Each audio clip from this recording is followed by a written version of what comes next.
Ennek a munkának a címe Vihar az archívumba, és az igazából egy kutatás alapján indult, de aztán nagyon átalakult. Egy másik projekt miatt rábukkantam egy nagyon érdekes archívumra Belgrádban. Egyébként szerb vagyok, és gyakran járok vissza, bár nagyon régóta nem élek ott. És ez az archívum nagyon érdekes volt számomra, és visszajártam, és elkezdtem ott kutatni. Az egy archívum, ami a Rádió Belgrádhoz tartozik, de nem a hangarchívum, ami az embernek elsősorban jön eszembe, hanem egy archívum, ami újságcikkekből áll, és a rádió 100 éves most már, de 50-es években kezdtek ezt a tevékenységét, hogy minden nap a napi lapokban, napi újságokból kivágtak a fontos dolgokat, és ezeket elraktak egy rendszer alapján, kulcsszavas rendszer alapján.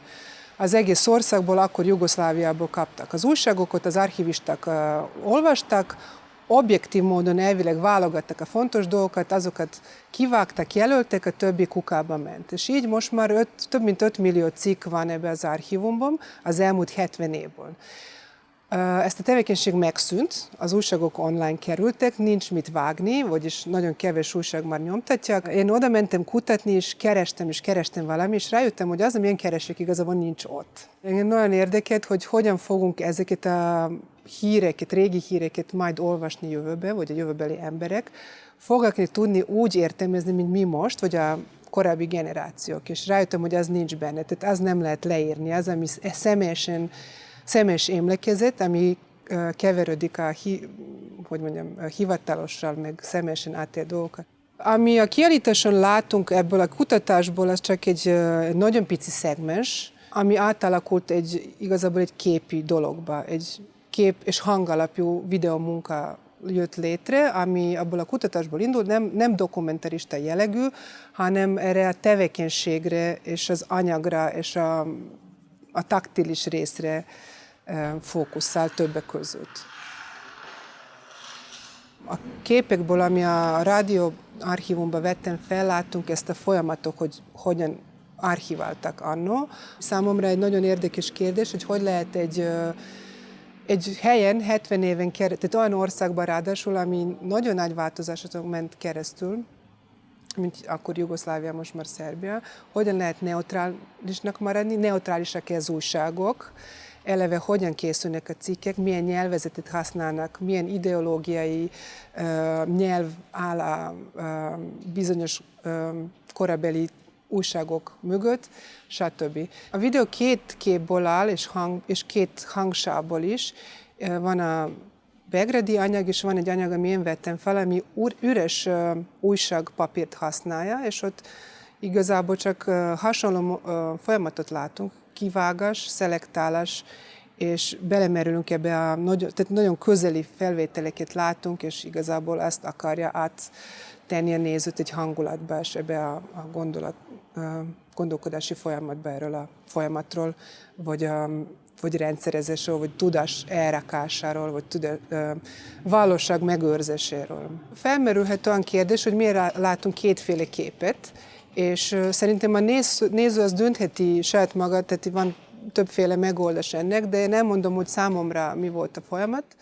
A kutatás közben rájöttem, hogy keresek valami, ami nincs ott, és közben rájöttem, hogy ez egyfajta ilyen személyes szükséglet volt az emigrációs létem kapcsán, és elkezdtem gondolkozni, hogyan kötődünk egy helyhoz, egy országhoz, ahonnan elmentünk. A hírek követés egy fontos eszköze mindannyiunknak, akik emigrációba élünk, hogy próbáljunk kapcsolatban maradni azzal a hellyel, amiben nem élünk.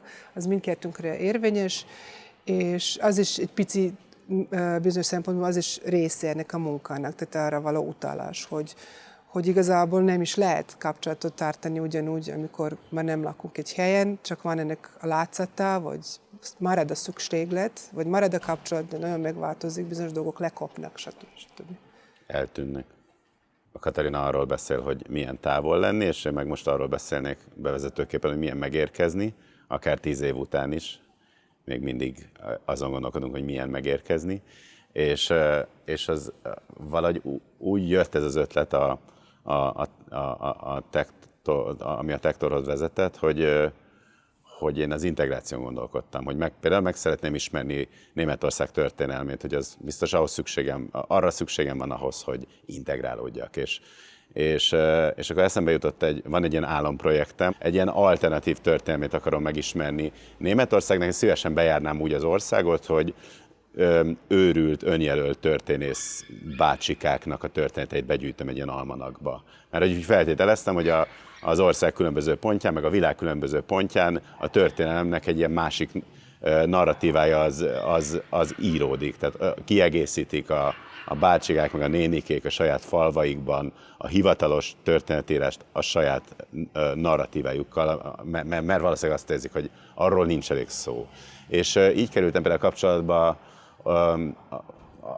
azon a helyen keresztül, ahol dolgozom történészekkel, és nekik meséltem erről az ötletről, és ők meséltek egy olyan faluról, ahol valahogy ilyen aránytalanul sok középkori lelet került elő nagyon-nagyon gyorsan, nagyon rövid időn belül. Miért? Mert a falu férfi lakosságának a nagy része fémdetektorokat vásárolt magának, és elkezdett a környező vidéken keresni, és talált egy csomó mindent. Az eredeti ötlet, amivel megkerestem Bátki Viktort, hogy kéne egy zeneművet írni fémdetektorra. Végül ez átalakult ez az ötlet, tehát nem arra fókuszáltunk, hogy egy bizonyos zenét le lehessen játszani a fémdetektorok segítségével, hanem hogy kifejlesszük a fémdetektort és magát a helyszínt, egy lehetséges random helyszínt hangszerré. És hogy ezt a hangszert zenészek kezébe adjuk, és ami ezen a kiállításon látható videó, az tulajdonképpen ennek a Tektor kvartettnek az első próbája, ez az első fő próbája, ahol legelőször vetjük be ezt a hangszert. A hangszer maga a rét, és a rétben rejlő történet, és a fémdetektorok, melynek segítségével ezek az emlékek, vagy fémtárgyak, vagy legyenek azok aknák, vagy relikviák a múltból, ezek a fémdetektorok segítségével megszólalnak, és zenél hozzánk a rét.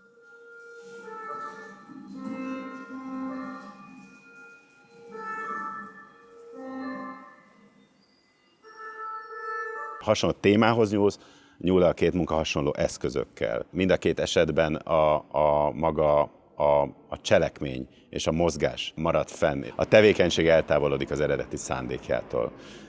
És ez egy száraz edzéshez hasonlítható, olyan, amikor a kajakos a tornateremben úgy kajakozna, hogy közben a vízben nem halad, hogy nincs is a közelében már víz, hogy az eredeti szándékától eltérően már csak a mozgás marad fenn.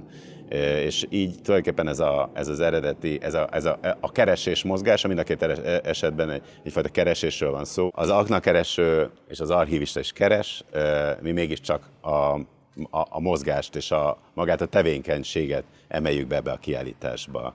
Fennmarad a mozgás, mint ritus. Igen, még hozzáadnám, hogy vannak más elemek, vagy más témák, ami behoztunk a kiállításon a többi tárgyakon keresztül, és ezek például a szemét kérdés, hogy mi az, ami kerül megőrzésre, mi az, ami szemétbe kerül, mi az a szemét, mi az, ami szemétből ki lehet szedni, stb.